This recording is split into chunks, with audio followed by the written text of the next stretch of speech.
Gobble gobble, motherfucker! Alright, like seriously though, why does everyone have holiday emblems on my team? Hi, I'm iaredosi, welcome to Halo 5, where your spawn is broken, the enemy team spawn is broken, and the grenade spam is real.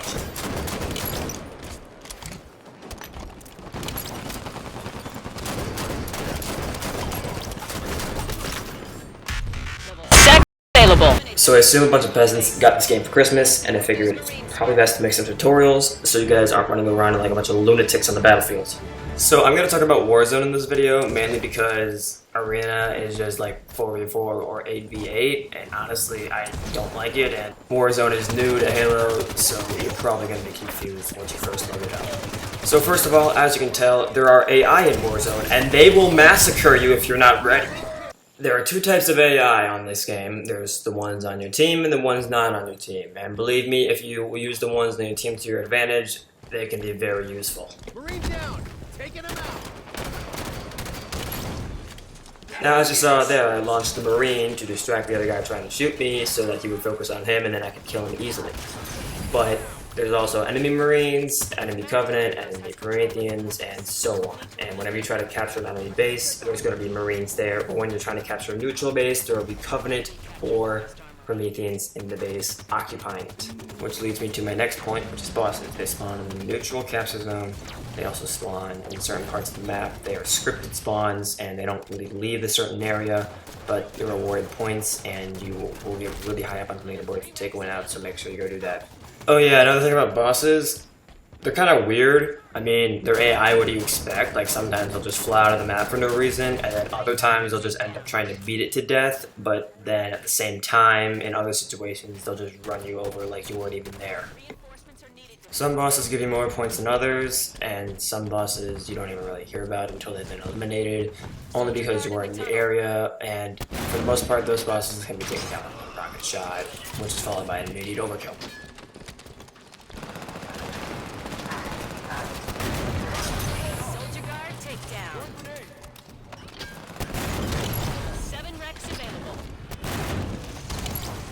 So if it's early on in the game and you don't have any power weapons, this is how you fight a boss. You're going to run around him and stuff, punch him when you get close, throw some grenades, keep your distance always unless he has your back to you. And then in the end, if you can, there's no one around, then you can assassinate him. But if there's enemy around, I wouldn't recommend doing it because if they shoot him enough, then they can get the kill instead of you. So I haven't officially talked about it, but now I will. If you haven't noticed already, there are capture points on the map, and to capture them you'll need a lot of teamwork and stuff, but there's usually about 3 capture points per map, 1 neutral and 1 by each home base. If you capture all the bases on the map, then you can attack the enemy team's core. If you destroy the core, it's an instant victory. And this clip, actually right here, made Halo Vanguard's #1 for top 5 plays, and I win some cool stuff, so yeah. So there are a few kind of people who play this game, when it comes to playing the objective at least. You got the attackers, you have the defenders, you have support, people who just find action, don't really care where it is, just try to find action, and then you have like vehicle experts, which is pretty much the same thing as support because I mean you can really capture basic vehicles. Personally, I like to defend, and here's a good clip of me defending the core. I recommend that you defend also because it's easy to get kills that way and you'll rank up pretty fast.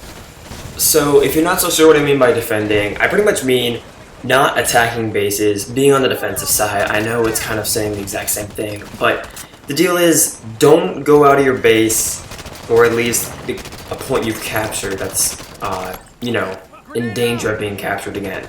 Just stay in your base as much as possible. You'll rack up kills easily, I promise you that. Now right here is a prime example. Looking at my results from this game, just about the entire match, the enemy core is vulnerable. And what I did, I stayed back. I didn't attack the core. What I did was, I stayed back and defended the bases that were under attack, so that my team could push on and hold the enemy down to their spawn instead of some other place in the neutral map. So now that you got the gist of everything, I'm going to talk about rec points now. Rec points is something you earn in-game. You will earn them by, again, taking down bosses, capturing bases, killing enemies. all that good stuff, and allow you to spawn on power weapons and vehicles and get you better loadout weapons that you can use throughout the entire game. So if you don't know me, I'm extremely good with a Scorpion tank, so here's a quick little montage of me dominating. So I changed my mind. Here's a montage of me just destroying everyone in general. Hope you enjoy. I'll be back in a minute.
So yeah, if you want to be that good, get that many kills, you know, be good with vehicles, defend bases, don't go running into battle like a lunatic, even though I did sometimes. I managed to come out unlucky once or twice.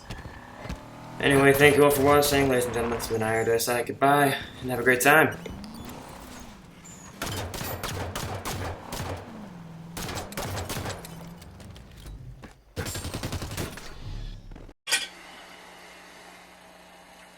Fuck fall!